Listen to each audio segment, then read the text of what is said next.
Hello everyone, I'm Dr. Garima Aggarwal. I'm a consultant nephrologist and transplant specialist from Manipal Hospitals in Bangalore. And today I'm going to talk to you about life after a kidney transplant and what you as a patient should expect.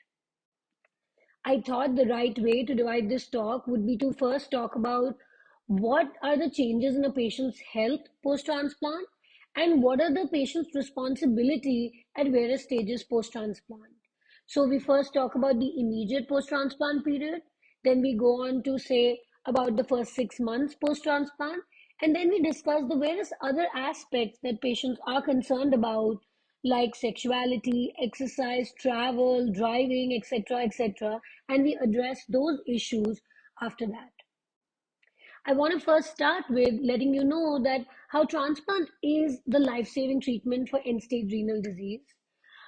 For example, for a typical 30-year-old individual, if they are on dialysis, their life expectancy is expected to be around 10 to 15 years at max. The same person, if they undergo a deceased donor transplant, they're supposed to have a life expectancy of up to 30 years. And if they undergo a live donor transplant, they're supposed to live as long as about 40 years on average. Hence, the point I'm stressing here is that if you are considering a kidney transplant, if your doctor has said that you're fit for it, you should definitely go for it. Now, coming to what happens immediately post transplant. I think everybody talks about get a transplant, but there's a lot of anxiety in patients as to what happens after a transplant. So, the number one thing that a patient may be worried about and would expect is pain. Yes, there is some pain post transplant when you wake up from the anesthesia, but that is usually controlled with IV drugs for the first 24 to 48 hours. After this, patients are usually switched over to oral medications, and in some cases, they may not even require them. There's also a massive increase in urine output. Kidney transplant patients have been on dialysis before they undergo a transplant, and most of them don't have any urine at all. However, post transplant, because it's a new kidney that's just getting used to the body, it actually excretes a lot of urine. And sometimes this urine may go up to as high as 10 liters or more in a day. So you'll suddenly have a lot of urine output, and this will pass on out from the catheter, which will be inserted for you at the time of the surgery. Only when the urine output is a little better, in our case, we expect it to be a little bit around 4 to 5 liters, do we remove the catheter so the patient can void comfortably. Another thing is that after transplant, maybe for a day or two, you might be on IV medication, but usually by 48 hours, most of the medications are switched to oral, except for maybe antibiotics and some other drugs if your doctor feels fit. Patients are allowed to move soon after transplant. We encourage our patients within 48 hours to start, physiotherapy and even self-mobilization and start moving about. And the best thing that the patients really appreciate is that immediately after the transplant, most of your dietary restrictions are off. And in fact, we encourage our patients to get to drink lots of water and juices and coconut water, etc., which usually they were not allowed to have when they were on dialysis. So this is usually, the recovery period or the anxiety that the patients have as to what happens immediately post-transplant. But what you should also remember is that along with this, patients themselves have some responsibilities in this period. The number one of which is compliance with all the medications. Usually in our center and in most centers, after a transplant, you will be in the hospital for the first 5 to 7 days. And in those days, the nurse would be administering your drugs. However, after discharge or even in the hospital, you should make sure that your medicines are given to you at the time prescribed by the doctor, and there should be no mistake in that. Another thing that I encourage the patients, and sometimes I face some resistance, is as I said, early moving about. You should start moving as soon as your doctor has said you should. You should start walking. You should start doing breathing exercises. There's something known as an incentive spirometer. It has these balls, and the doctors and the physiotherapists will encourage you to blow it in and out. And all of this helps in our early recovery after a major surgery. So you should definitely do all of that. I put it as high as the third point is a positive attitude. I think when a lot of patients go in for a transplant, they go with a lot of hopes and They really hope that they come out on the other side with a completely normal kidney, and that's understandable. However, you must understand and manage your expectations. You must understand that this is a complicated procedure. Sometimes some kidneys recover slower than others. Sometimes, in some cases, in the early transplant period, patients may even need to be dialyzed 1 or 2 times. But if your doctor is hopeful, that means the kidney may still work. So you shouldn't get too upset or become too negative, because that also impacts a recovery after a surgery in most of our patients. So always keep a positive attitude and have faith in your treating team, and things will get better. Of course, infection control practices. While you're in the hospital, you'll be isolated and there'll be strict infection control practices. But in the early post transplant period, even at home, you should be very careful. We encourage our patients to have a separate room, a clean bathroom, make sure that their surroundings are clean, they are not in an overcrowded place, and they limit the meeting of people other than the immediate close family member. Of course, regular and frequent visits would be advised to you. Usually, in the first 1 or 2 months post transplant, you may have to visit the doctor every 2 or 3 days based on your recovery, and you should be ready to follow up with those visits. Even though you feel that you're recovering, you should not avoid these visits, because these are essential to make sure that your post transplant kidney is doing well. After this, we move on to what happens in, say, the first 6 months post transplant. Now you're out of the hospital, you're kind of used to managing this post transplant new life on your own. So I like to call it the new normal. When the patients say, I feel completely normal, and I say, yeah, you do feel normal, but it's the new normal. A lot of patients tell me things like, doctor, I feel more energetic, I feel more strength, I feel better, and all that's good. But you should also remember at the same time to follow the instructions that your transplant team has given you. A lot of the patients in this period feel a renewed sense of well-being. They feel good about their body. A lot of the exhaustion that was there when you were on dialysis is not there on transplant, and patients feel really good about that. Other things that happen is, not only does the kidney transplant take care of your kidneys and the kidney function, but also takes care of a lot of related problems that patients might be facing. We see that in patients post transplant, there is better control of blood pressure. Patients who might be requiring very high doses of drugs are usually reduced to 1 or 2 drugs post transplant to control their blood pressure, because the new kidney and the hormones that are stabilized help in control of all of this. There is also better control of anemia, because the kidney is secreting the hormones that create blood cells, and so you don't require erythropoietin injections or other injections and tablets that you might have been taking before. So the blood hemoglobin control is much better, and hence you feel more energetic and active.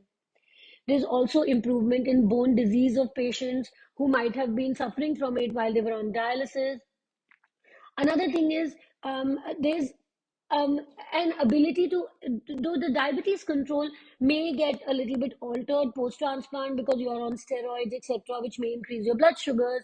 But now patients are able to take the medicines or the pills which they couldn't take while they are on dialysis or when they have kidney failure, because their kidney functions don't allow them to take those drugs. So a lot of the medicines which patients before transplant are not able to control, whether it's to control the blood sugar, etc., they're able to take post transplant. And of course, fewer pills. I think if you calculate the blood pressure medicines and the phosphorus medicines and the multivitamin, etc., etc., I think patients post transplant finally by 6 months are on much fewer medicines than they were before transplant. Again, while all of this sounds great, and we want our patients to feel the best, there is also certain things that come with the medications and in a post-transplant period. And the most important complication we see is weight gain. Transplant patients on average gain about 10 kgs in the first 6 months. This is because of a variety of reasons, which could be the medications which cause weight gain. There's also no dietary restrictions, so now patients eat more and eat what they like. There's also a certain lack of exercise. Some patients, do in the initial post-transplant period. All of this leads to weight gain. The immunosuppression medications that the doctors put you on carry with them their own complications, some of which are tremors. This happens with patients who are on tacrolimus. They may face fine tremors. There's also hair loss in a lot of cases and also hair growth. So what patients describe is there's a lot of hair loss from the head, but there's hair growth on the face and other areas which you might not like. There's tendency for infections, of course. Your immunity is being suppressed by these medicines, and that's what keeping the kidney healthy and away from rejection. But that also exposes you to more frequent infections. A lot of women complain of frequent urinary tract infections. Transplant patients may have frequent upper respiratory infections. There's also blood sugar fluctuations. As I said, the IV steroids and some of the medications that patients are on may make them more prone to high blood sugars. And some patients who weren't diabetic before may become diabetic post-transplant because of these medicines. So the sugar should be kept in check. Also, these medications may cause BP fluctuations, and they may make you prone to high cholesterol and high triglycerides. So all of these things should be kept in mind in the early up to 6 months period of transplant, and checkups should be done for the same. I always like to tell my patients, and I know they say that about children, but we as transplant teams really feel that it takes a village to get one patient, that one kidney, and to keep that kidney going. And that's what brings me to the responsibilities that you as transplant patients have in the early, up to 6 months or a year post transplant. Because you must remember that the two most dreaded complications post transplant are infections and rejections. And maximum number of both are seen in the first 6 months post transplant. After that, it will be in the first year, and then lesser than that will be seen in the first 2 years, and then all the other years post transplant combined will be the least number of these episodes. So it's in the early period that when patients should be more careful about things like adherence to all medications. I cannot stress this enough. Even missing one pill can expose you to rejection. Always remember that rejection is silent. It'll only be picked up on your tests. You won't feel anything. So skipping drugs is one of the most common reasons that we find that patients go in for this slightly creeping creatinine, and then we do a biopsy and we find rejection, and we ask them, and then they say, yeah, oh, I went here and I missed my drug, and sometimes I forget my night pill. So please do not do that if you want your transplant kidney to stay for a long time. The other thing is exercise. I think patients I think especially in India have this impression that maybe, you've just had a surgery and you shouldn't be walking around. I had a post-transplant patient who came to me a month after her transplant surgery, and they had just moved to another town. So they came to me, and she came in a wheelchair. She had completely normal reports, and I asked her, why are you in a wheelchair? And she said, well, I've just had a major surgery, so, I don't want to move about. And the family was also, pampering her and telling her, no, no, you should not move, you should not do this. And I encouraged her. And now she goes for a run every morning. So please remember that exercise and fitness are of utmost importance. After your initial 3 to 6 weeks of transplant are over, after this, you're free to start exercising, and your transplant team will encourage you to do so. This is also important because, as I had mentioned earlier, you might have a tendency to gain a lot of weight post transplant. So, to keep your weight in check, you must go on an exercise regime to keep yourself overall healthy. The other thing I want to stress to all post transplant patients and those who are planning for transplants is get help.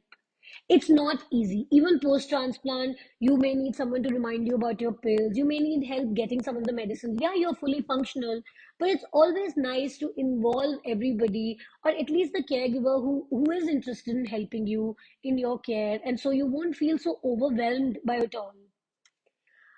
Avoid joining physical work or any job in person. You should avoid it for the first 3 months post transplant. We tell our patients if they feel okay, they may take online. But to go to office, you should avoid for the first 3 months for various reasons, and most important, exposure to infections. And those who have more strenuous jobs, which require more physical labor, I would say avoid it for up to 6 months. Always stay close to the transplant center where you've gotten a transplant. We have a lot of outstation transplants in our unit, and we always encourage our patients to live close to us and we help them find a accommodation so that at least for the first 3 months, because as I've already mentioned earlier, this is the period where you require most close follow up. most chance of infections and rejections, etc. This is the period where your transplant team should be close to you. So always stay close to your transplant center for the first 3 months at least, and if you can, maybe even up to 6 months. Of course, as far as after a few months, you're okay. As I said, after 2 months, you can even start moderate exercising. But there are certain things you should avoid, which is like contact sports like football, boxing, martial arts, where the transplant kidney, as you all know, is right here in the abdomen, in front. It's not inside, so it's really not covered by any layers of protection. So contact sports can lead to damage to the transplant kidney. So avoid that. A lot of people ask about travel, and I would say avoid all kinds of travel for up to 6 months post transplant, and international travel for at least up to 1 year post transplant should be avoided. Also, keep the transplant team informed even about the slightest thing. A lot of the times patients make the mistake. They think, oh, I just had a cold and I went to the local doctor and took a pill. Doc, our meeting was in a month. I didn't want to bother you. Please do not do that. For a number of reasons. Number one being that something which may be small to you, maybe a sign of something bigger, which happens in transplant patients, and your transplant team is the right person to decide regarding that. And the second being a lot of the drugs that are commonly used for colds and coughs, etc., may interfere with the levels of your immunosuppression and can hence lead to a damage to your transplant kidney by introducing rejection or decreased levels of immunosuppression. So be careful about any small thing. Just make sure you first go to your transplant team and then let them refer you to the required doctors if needed. Do not miss your regular follow-ups. This happens to a lot of patients after they're, done with 2 or 3 months and their creatinine has been stable and they feel good. And I think this is the time when patients start becoming a little relaxed about their care. And, they start missing their appointments, they start missing their tests. And this is when, chronic rejection or, damage due to missing your drugs, etc. comes in. So please keep following the protocol that your transplant team has advised you. Don't miss your regular, appointments. I mean, this was like the crux of the early 6 month period. And I always tell my patients, post transplant, you can do anything. You can be like, this is a picture of very famous singer, Selena Gomez. She was receiving the Billboard Woman of the Year award the same year she got a transplant. And in the background is her donor. You could be a kingmaker like Dr. Farooq Abdullah. You could be, like our own Bengaluru doctors, a donor and a recipient duo who are brothers and also go and participate in the transplant games, and they won gold medals. And you could be like, you could involve yourself in various other activities like swimming and cycling and skiing, etc., etc. So go around, go ahead, live your life, spend time with your family and friends. This is why you got the transplant. It gives you freedom, and enjoy life to the fullest. Don't involve yourself too much in all of this. Let your transplant teams handle your medical care while you go ahead with your life, side by side. Now, coming to some other aspects of transplant care, which a lot of patients always ask about, I wanted to focus on some of these things, most important being mental well being. See, this is something that usually in our country we don't discuss openly. There's still a lot of stigma and taboo involved with it. But I want to tell you that, see, transplant patients suffer from a lot of guilt. They have guilt from taking kidneys from somebody, from a family member or a friend, or even sometimes in case of deceased donor, they have all these like thoughts of guilt. They feel guilty for putting their families through all of that care and financial guilt, etc. They feel a burden of responsibility about their own health. Now they want to give back to their family who has done so much for them. They have a lot of stress about their own transplant, and they're always stressed that something will happen. I mean, the people I've seen most stressed about their health is a transplant patient, because anything small happens, they always, catastrophize and think it can affect their kidney. They're always worried about complications. There's always the financial angle, of course. So transplant patients are prone to anxiety and depression just like anyone else, and it's a little bit more because of all the complications in life they have been through. So if you are feeling any of these feelings and you feel that your mental health is disturbed, number one thing is to remember that this is perfectly normal. I'm telling you as a transplant doctor that this happens to a lot of our patients. As high as 50 to 60% of patients have these feelings. So first accept that what you're feeling is not abnormal, and a lot of other people go through the same thing that you're going through. Don't isolate yourself. Of course, reach out to people who are close to you, reach out to family and friends. And though while I say that reach out to family and friends, I want to stress to you the importance of professional mental health experts. So, even though it's good to talk to family and friends, they might not understand mental illness as well as your doctor and trained psychologist would. So talk to your transplant team if you're having these feelings, and they'll refer you to a qualified psychologist or a therapist who can help you go through with and deal with these problems. I know that all of these things are easier said than done. Well, in that case, there are a lot of self-help resources that are now available. We are lucky to be living in this era. There's of course there's mindfulness meditation apps. I know Headspace is an app that helps a lot of our patients. There's books on mindfulness that you can read, mindfulness and dealing with anxiety. There's of course YouTube meditation videos that I know a lot of my patients have been helped by. They listen to meditation talks by some popular leaders, or just anything that gets your attention and things that calms you down. Try to seek out those resources. Of course, exercise and diet. People who exercise and diet are known to have better control of their anxiety and depression. And so even for mental health, it's important that you keep your physical health intact. So that's stressing the importance of all of that also in mental well-being. Then comes exercise. A lot of patients have a lot of doubts about exercise. So, as I had already mentioned, you are allowed to walk around as soon as 48 hours after your surgery, and of course, with the approval of your transplant team. And we say that up till 2 months, that it's better to just stick to like mild to moderate exercise like walking. But after 2 months, and once your transplant team has given you a go ahead, if your course was normal, that you can actually go on to more moderate exercise like running, swimming, cycling, jogging, anything that interests you.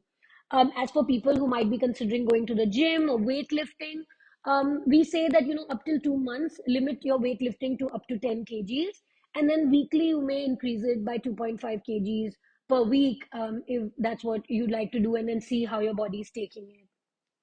So that's for exercise. This is a question I get asked very commonly about travel.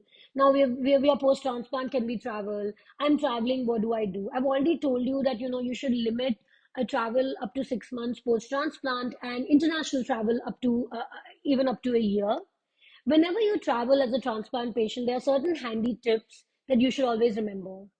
Always pack extra medicines, because you never know. To travel plans for anybody, travel plans may get delayed. You might stay longer, flights may get cancelled, but you should not be without your medicine. So always pack extra medicines whenever you're traveling for several weeks extra. Always keep your medicines in your hand baggage, because nowadays bags may get lost and something may happen to your main luggage, but at least if it's there with you, your medicines are literally your lifesavers. So make sure they're in your handbag. And of course, if you're doing a long distance travel, you should always have a prescription with you also, because some airports, even for legal purposes, may check your prescription if they see pills with you. So you should have a latest prescription of the doctor with you. And also, this is useful in case you don't have enough medicines. This prescription might help you get medicines in your place of travel. There's also the time zone difference when you travel internationally. You take your medicines at a certain time. What do you do when you travel to a place with a different time zone? So we say that there's a 2 to 3 hour leeway in your drugs. So suppose you're going to a place which is only 3 hours difference in time, you may go to the same, 7 a.m., 7 p.m., or whatever, 8 a.m., 8 p.m., whatever you're following on that time zone, and it's fine. However, if your time zone difference is longer than that, longer than 4 to 5 hours, I would suggest follow your home time. So, set an alarm on your phone, or keep a separate clock for your home time, and then take your medicines according to your home time. Of course, get health insurance. I always encourage all kidney patients and dialysis and transplant patients do not travel anywhere, especially abroad, without health insurance. Another thing that patients forget and should be careful about when they're traveling is that, usually you go to places which may be very sunny, like beaches, etc., etc. So you must remember that because of the immunosuppression that you're taking, transplant patients have a higher risk of catching sun-related damage to the skin, especially skin cancers and severe sunburns. So please remember that now your travel is going to be a little different. You must use good sun protection. You use glasses, caps, hats, long sleeves, sunblocks, whatever it needs, and try to be indoors. If it's too sunny, don't expose yourself to too much sun. Traveling abroad, the main issue, or traveling anywhere, the main issue is eating. So please eat wisely. Make sure you're not eating any uncooked or undercooked foods or meats at all. Try to stick to standard brands, packaged foods if you're confused about what to eat. And the best way I tell my patients is to carry your own food or carry some like snacks which may last longer so that you know what you're eating is safe. Of course, water is something you should be careful about. If you have doubt, please buy water. Make sure you ask the team wherever you're staying, the hotel or the premises, that the water they're giving you is safe for consumption for a transplant patient. Always take anti-diarrhea medicine with you. This is the most common disease for anybody when they travel. So talk to your transplant doctor and ask him in advance what you should do in case you get diarrhea or some small illness while you're traveling, and they might guide you and give you some prescription for pills you could carry in case of emergencies. Also ask about vaccinations. You may be traveling to countries where you may be exposed to a certain infection, certain set of infections. So ask your transplant doctor and find out what are the vaccinations that you must get when you're traveling to that country. And when it comes to vaccination, don't get anything without asking your transplant team, because only a certain kind of dead virus vaccines are safe for transplant patients. So discuss this with your transplant team as well. Another thing is, right now we are having this is dengue and malaria season, and I've recently had a post-transplant patient who traveled to her hometown, has gotten dengue and has been admitted, and her creatinine has increased.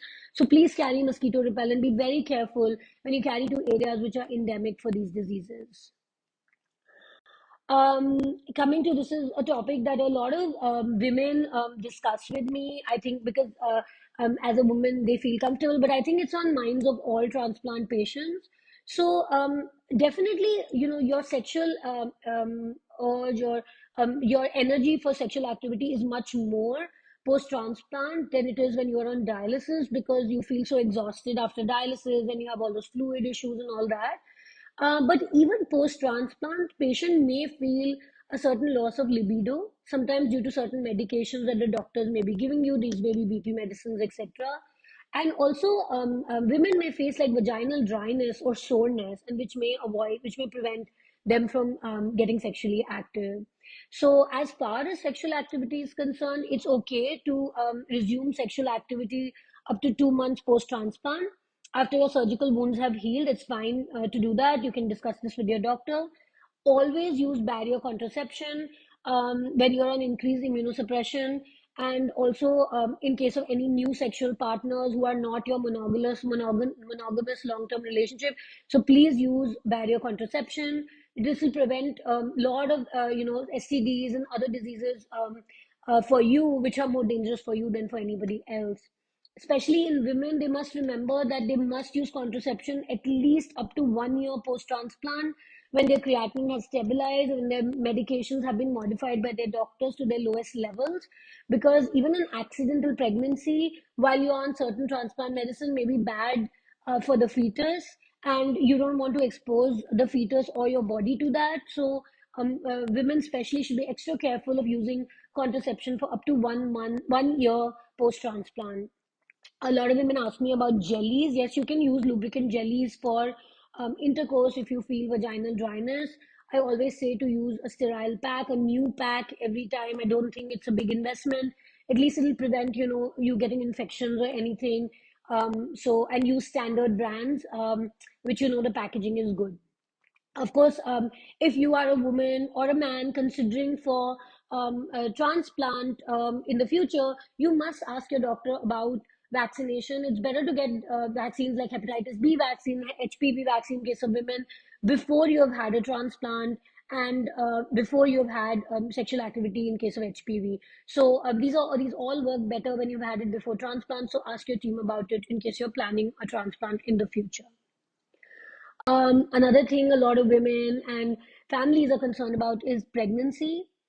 Yes, fertility is significantly increased after kidney transplantation. Women can get pregnant post transplantation. It's not an unnatural pregnancy, it's a natural pregnancy that happens because what CKD does is it completely disrupts the hormonal balances that control our menstruation and ovulation. Whereas in transplant, since our kidney functions are restored, even these hormonal cycles of menstruation, etc., are restored, and hence women can conceive naturally just like any other woman.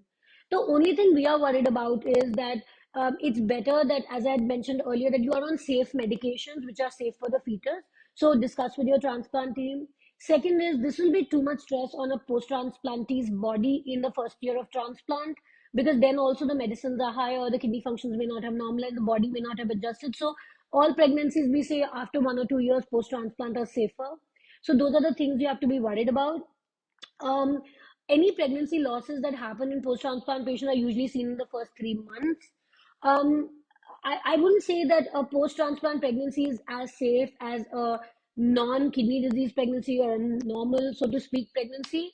Because yeah, post-transplant pregnancies also carry certain risks. For example, there's a risk of preeclampsia, which is a high blood pressure and other such symptoms in the last trimester, which may also lead to some increase in creatinine. This is seen in up to 20 to 30% of such pregnancies. And also preterm birth is seen in as high as 30 to 50% of post-transplant pregnancies. However, this is something which was impossible when a person has kidney failure or is on dialysis. So this is really a gift for women and by this treatment. So I think I wouldn't discourage if you have normal kidney functions and your doctor's given you a go ahead, sure, go ahead and plan your pregnancy. Some drugs like tacrolimus and steroid may need adjustment. And one thing you must remember is that if you're a post transplant person who's pregnant, you must be in a multidisciplinary team approach. So you must be involved. I always suggest, go to a hospital where a nephrologist and your gynecologist and your other team members can talk to each other. So a multidisciplinary hospital would be a best place for care for you. Um, and always, like whatever your gynecologist advise, always run it by your nephrologist, and vice versa. Another thing that women post-transplant are very concerned about is recurrent UTIs, because a lot of post-transplant women face this. So some tips on how you could avoid this is, always make sure that you clean after defecation, after passing stools, and you always wipe and clean from front to back, not from back to front, because it's the bacteria in the stool that most commonly affect urinary tract also, and you are more prone than other people. Always urinate before and after having sexual intercourse. Don't hold urine. Drink lots of water, of course. Of all the contraceptions, diaphragm use is linked with higher incidence of UTI. So I would say, avoid it as much as you can, to avoid this complication. When you're traveling, make sure you use a toilet seat cover, or nowadays on Amazon and all, you can get these toilet seat cleaners. A lot of countries abroad have this in the bathrooms, so you can take a bit of that spray or gel and take a tissue and wipe the seat before you sit on it. So use those things. Avoid using any kind of genital or vaginal wash. That's not good, and that actually increases UTI risk. And do not ignore any urinary tract symptoms. In case you feel even a slight burning or frequency or pain while passing urine or lower abdominal pain, please contact your doctor immediately. Because in your case, even a slightly symptomatic urinary infection also needs to be treated if you're a post-transplant patient.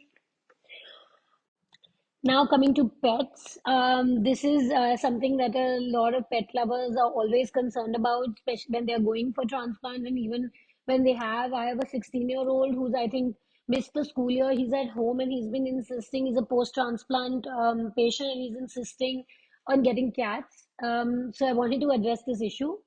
Well, as far as pets are concerned, dogs are generally considered safer than cats or any kind of birds or bird cages or reptiles. The thing is that cats can cause a large number of infections. Even small kittens can cause infections. Even chicks and ducklings have a risk of transmitting dangerous salmonella infections. So I would say avoid these pets if they are avoidable. Always avoid contact with animals that are having any kind of diarrheal disease, because a lot of the infections that are transmitted by animals are transmitted by the fecal-oral route, so it's from the stools. So if the animals having your pets or any pets having any kind of infections, avoid contact with them.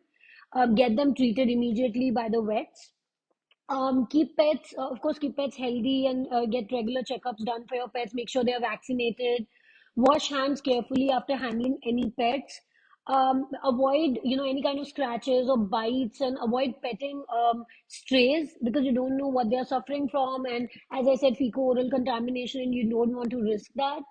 One thing that you must make sure is avoid cleaning any kind of litter boxes or handling of any kind of animal feces or bird cages, etc.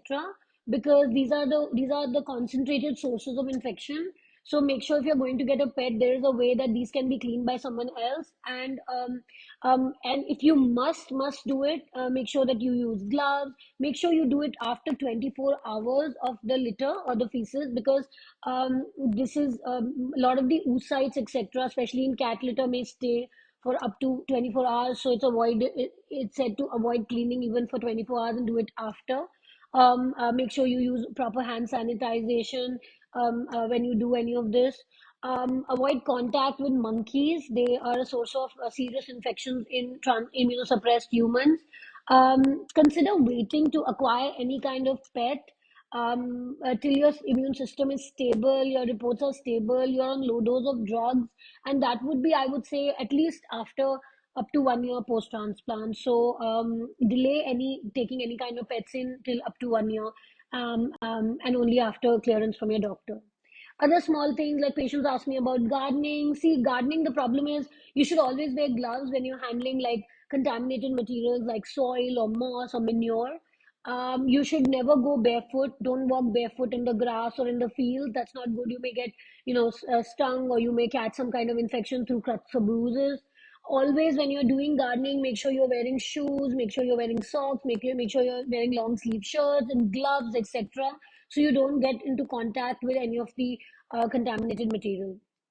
Driving, patients post transplant can drive. They can drive after 6 to 8 weeks of transplant. 6 to 8 weeks is said because this is the time it takes for your wound here to heal. So it's better that you give that time for the wound healing to take place. And then another risk that happens with transplant patients driving is some of the drugs may, as I had mentioned earlier, may give you tremors, may give you blurred vision, may give you severe weakness, and then so you must ask your transplant doctor before deciding to drive whether you're fit for it or not. Another thing that's kind of ignored in discussions is cancer screening. Post transplant, it's important that transplant patients are occasionally screened for the common cancers like breast, testes. These examinations can be self-examined by patients, and skin cancer screening is advisable at least once a year. And maybe simple tests like pap smear and mammogram can be done by women who are at risk age and post transplant, at least annually, to avoid cancers. So I think I covered most of the aspects which some of my patients and other groups that I'm part of have asked, and I hope I've answered most of your doubts. And if you have any other questions, you can comment and ask me anything. I think this is true for the entire kidney community, our patients and their families, that you never realize how strong you are until being strong is your only choice. So, good luck to all of you with your decisions, and have a very happy and successful life after kidney transplant.